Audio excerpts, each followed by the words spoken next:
ప్రార్థనల పేరుతో 14 ఏళ్ల యువతికి కడుపు చేసిన ఒక లత్కో పాస్టర్. బాధిత యువతి ప్రశ్నిస్తే నిన్ను దేవుడు శపిస్తాడు, దీని గురించి ఎవ్వరికి చెప్పకు అని వెస్ట్ గోదావరి జిల్లా కాళ్ళ చెరువులో ఈ ఘటన జరిగింది. అయితే సాధారణ కూలీ కుటుంబానికి చెందిన యువతి తల్లిదండ్రులు కూలి పని చేస్తూ ఉంటారు. అయితే ప్రార్థనల కోసమని స్థానికంగా ఉండే చర్చ్కి వెళ్తూ ఉంటారు. అయితే ఈ వెళ్ళిన క్రమంలో అక్కడ ఉండే ఆ పాస్టర్ పేరు రాంబాబు.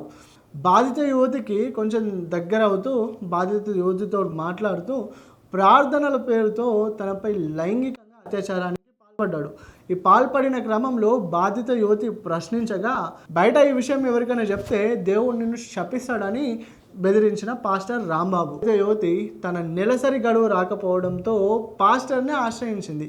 ఈ ఆశ్రయించిన క్రమంలో రాంబాబు తనకి కొన్ని మాత్రలు ఇచ్చాడు. ఈ మాత్రలు తీసుకున్న యువతికి అధిక రక్తస్రావం అవ్వడం, ఆరోగ్యపరంగా ఆరోగ్యం దెబ్బతినడంతో తల్లిదండ్రులు ఆ యువతిని ప్రశ్నించారు. ఈ ప్రశ్నించే క్రమంలో ఆ తల్లిదండ్రులకి నిజాన్ని చెప్పేసింది బాధిత మహిళ. అయితే ఎవరికన్నా చెప్తే దేవుడు నిన్ను శపిస్తాడని ఈయన చేసిన లంగ పనికి ఒక దేవుని లింక్ చేయడం. ఆ చర్చ్ పాస్టర్లే కాకుండా కొంతమంది మత పెద్దలు కానీ మత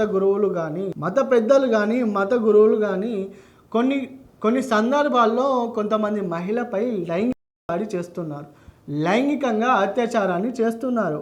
అయితే కొంతమంది ఈ ఘటనపై ఆగ్రహాన్ని వ్యక్తం చేస్తున్నారు. మరికొంతమంది అయితే ఈ ఘటనపై పోలీసులకు కంప్లైంట్ ఇచ్చిన స్థానిక యువతి తల్లిదండ్రులు రంగంలోకి దిగిన పోలీసులు ఎవరైతే ఆ పాస్టర్ రాంబాబు ఉన్నారో అతన్ని అదుపులోకి తీసుకొని విచారిస్తున్నారు. అయితే అతనిపైన కేసు నమోదు చేసి విచారిస్తున్నారు. అయితే ఇలాంటి ఘటనలు తరచూ కొన్ని ప్రాంతాల్లో జరుగుతూనే ఉన్నాయి. అంటే మతం పేరుతో, కులం పేరుతో కొంతమంది యువతులను దగ్గరికి తీసుకొని వాళ్ళని లోపరుచుకొని లైంగికంగా వారిపైన దాడులు అనేవి జరుగుతూనే ఉన్నాయి. మత గురువులు కానీ మత పెద్దలు కానీ ధర్మాన్ని బోధించడం పోయి లైంగికంగా కామంతో కళ్ళు మూసుకుపోయి కొంతమంది అభం శుభం తెలియని ఆడపిల్లల పైన అఘాయిత్యానికి పాల్పడుతున్నారు. అయితే ఈ పాస్టర్ రాంబాబుని అయితే ప్రస్తుతం అదుపులో ఉన్నారు. మరిన్ని వివరాలు తెలవాల్సి ఉంది.